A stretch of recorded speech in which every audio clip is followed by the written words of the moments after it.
La mañana. Bueno, vamos a tratar de puntualizar algunas cuestiones ligadas a la modernización, como la llama el gobierno, laboral que promueve, ¿no?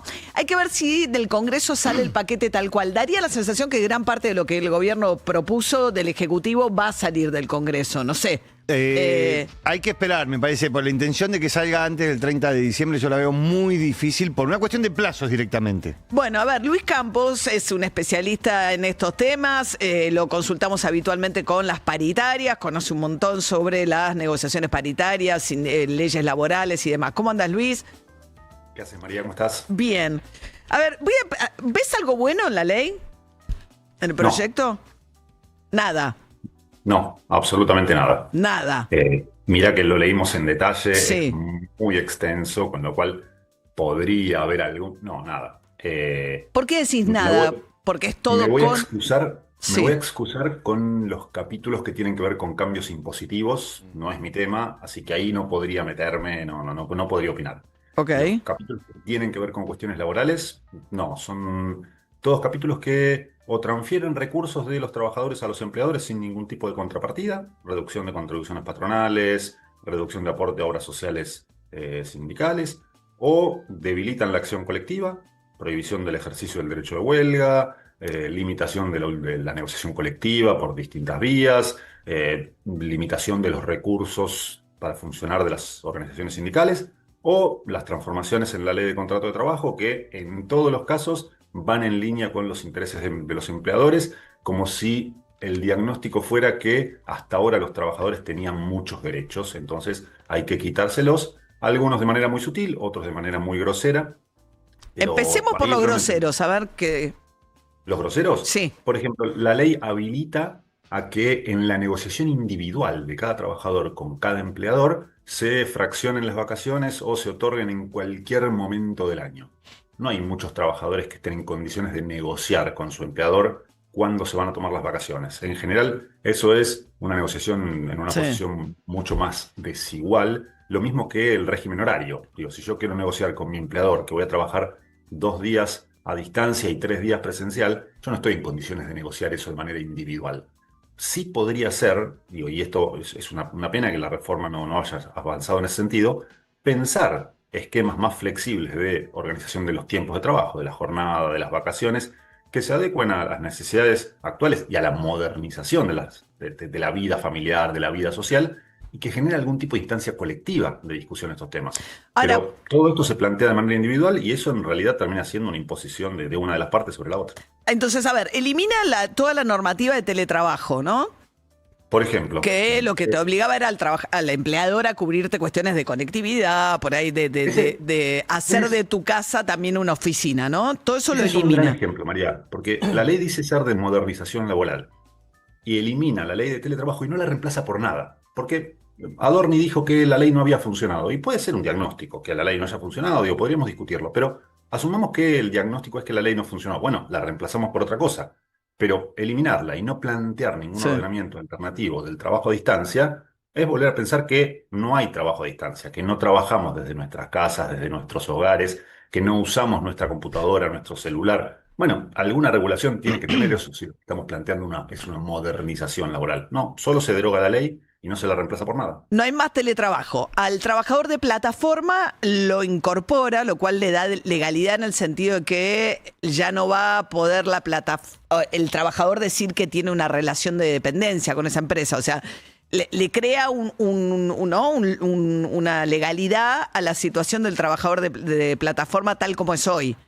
Claro, le da la misma legalidad que tiene hoy. O sea, hoy tiene una legalidad ese trabajador de plataformas. Termina siendo una alocación de servicios en muchos casos. Sí. Esos trabajadores facturan, en la mayoría de los casos se están inscritos en el monotributo y van a seguir teniendo exactamente las mismas condiciones laborales que tienen hoy. Los mismos derechos que tienen hoy. De vuelta, podríamos pensar alguna modernización en línea de lo que se está discutiendo con el mundo, no en países que están detrás de la cortina de hierro, no en países del bloque socialista. ¿Qué De la se ex hace con las plataformas?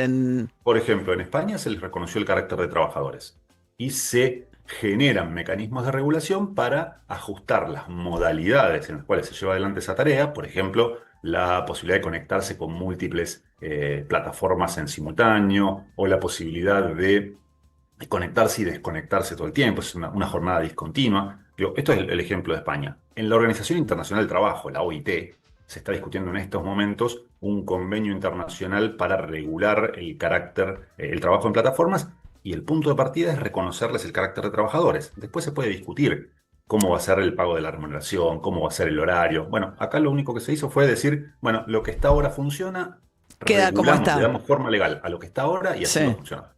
Con relación a los que están hoy trabajando, ¿le cambian las condiciones o cambian las condiciones los que ya están empleados eventualmente ante una indemnización que es una indemnización que sea barata? Esta ley, si se aprueba, se aplica con carácter general para todos los trabajadores a partir del día que diga la ley. Pe- Pero no distingue entre trabajadores nuevos y trabajadores viejos. Es una ley ¿Y eso general que se se puede aplica para hacer? O todos. sea, vos sos un, qué sé yo, un trabajador de UOM o ESMATA que laburás en una fábrica. A partir de ahora cambia la modalidad y te pueden poner las vacaciones fraccionadas Ahora, no, porque eso depende de que haya un acuerdo entre las dos partes. ok. Y ese acuerdo en ese trabajador hoy no existe. Lo que sí puede pasar es que se aprueba la ley, venga tu empleador y te diga, mira, a partir de mañana yo quiero que el régimen legal con el cual, el régimen de jornada con el cual nos vinculemos, sea una jornada que incluya el banco de horas sin negociación con el sindicato. Es decir, un banco de horas negociado cara a cara con el trabajador. Y ese trabajador va a estar ante la disyuntiva de, bueno, firmo esta Ujú. modificación del contrato o me expongo a decirle a mi empleador, no, yo no quiero trabajar con banco de horas. Y en un contexto donde la industria, por ejemplo, está despidiendo trabajadores todos Sí, los claro. meses y es muy difícil oponerse a ese cambio en el contrato, que de vuelta, hoy el empleador no lo puede hacer, porque el banco de horas existe, pero se tiene que negociar con el sindicato en el convenio colectivo de trabajo. ¿A los Es sindicatos otra. los deja muy acotados? Estamos charlando con Luis Campos respecto del proyecto que fue al Congreso. Ahora, a los sindicatos, esta idea de la negociación por empresa, ¿lo puede disponer la ley? ¿Se acaba el sindicato nacional de representación de una paritaria única nacional y luego... No se acaba el sindicato nacional, sigue existiendo, pero se establecen muchas normas para favorecer el sindicato de empresa y para favorecer la negociación colectiva de empresa. Fíjate, qué es, por ejemplo, lo que pasa con los aportes solidarios, los aportes de convenios, los aportes que pagan los trabajadores que no están afiliados al sindicato, pero que se benefician del convenio colectivo de trabajo. La ley dice que estos aportes van a requerir la autorización expresa de cada trabajador no afiliado. Pero eso no aplica en el caso de los convenios de empresa. O sea, en los convenios de empresa van a seguir vigentes estos aportes obligatorios a cargo de los trabajadores no afiliados, pero en los convenios de actividad no. Es y- decir, es un incentivo a negociar colectivamente por Claro. empresa y además la ley exige que en las negociaciones colectivas por empresa la representación sindical esté a cargo del sindicato local, del sindicato provincial o de esa localidad. Entonces, por ejemplo, en la localidad de Oncativo, en Córdoba, seguramente esté el Centro de Empleados de Comercio de Oncativo. Digo, la Federación de Comercio tiene sindicatos a nivel local, digo, es un sindicalismo muy atomizado, pero que al mismo tiempo tiene una federación nacional. Lo que solían hacer esos sindicatos era delegar la negociación colectiva en el sindicato nacional. Bueno, esto la ley lo prohíbe expresamente. Dice que si una empresa en Oncativo, en Córdoba, quiere negociar un sindicato de empresa, sí o sí lo va a tener que negociar con el sindicato de Oncativo. Y no importa si el sindicato de Oncativo quiere decir, bueno, Sí. yo no tengo problema en un convenio de empresa, pero que lo negocie el sindicato nacional, que tiene más estructura, más A ver, capacidad. Bueno, la ley lo prohíbe expresamente. quiero entender mejor porque el desincentivo, lo que estás planteando, o sea, el aporte al sindicato, ¿no? Sí, Lo que ellos quieren es, a nivel, vos tenés que expresar específicamente que querés que te hagan el descuento. Salvo sí. que estés dentro de una empresa que, que negocie por empresa. Y ahí Exacto. Eso Sí, para los aportes de los no afiliados. claro. de los no afiliados, por eso. Entonces, la idea es que alentar a que a que se fragmente la negociación y que los propios sindicalistas tengan un incentivo a negociar por empresa y no a nivel nacional, porque por empresa sí tienen el aporte, pero a nivel nacional no tienen el aporte de todos. Exactamente. Y sumale a eso que se modifica el carácter de agente de retención de los empleadores, que hoy los obliga a descontar la cuota de afiliación, es decir, la cuota Sí. voluntaria que los trabajadores pagamos al sindicato, los que estamos afiliados, Hoy el empleador tiene la obligación de descontar de mi recibo de sueldo esa cuota de afiliación y transferírsela al sindicato. Esto se modifica en la ley, deja de ser una obligación de los empleadores, pasa a ser algo facultativo. La ley actual dice deberán, Sí. el proyecto dice podrán, Sí. con lo cual va a haber que negociar con cada empleador que ese empleador acepte hacer ese descuento de la cuota sindical y transferírselo al sindicato, y los empleadores que se nieguen van a tener el respaldo legal para negarse a eso, y esto para muchas organizaciones sindicales implica tener que modificar de un día para otro su estructura de recaudación, ya no de aportes que provengan del convenio, sino de la cuota de afiliación voluntaria que yo le pago a UTEDIC todos los meses porque estoy afiliado a UTEDIC.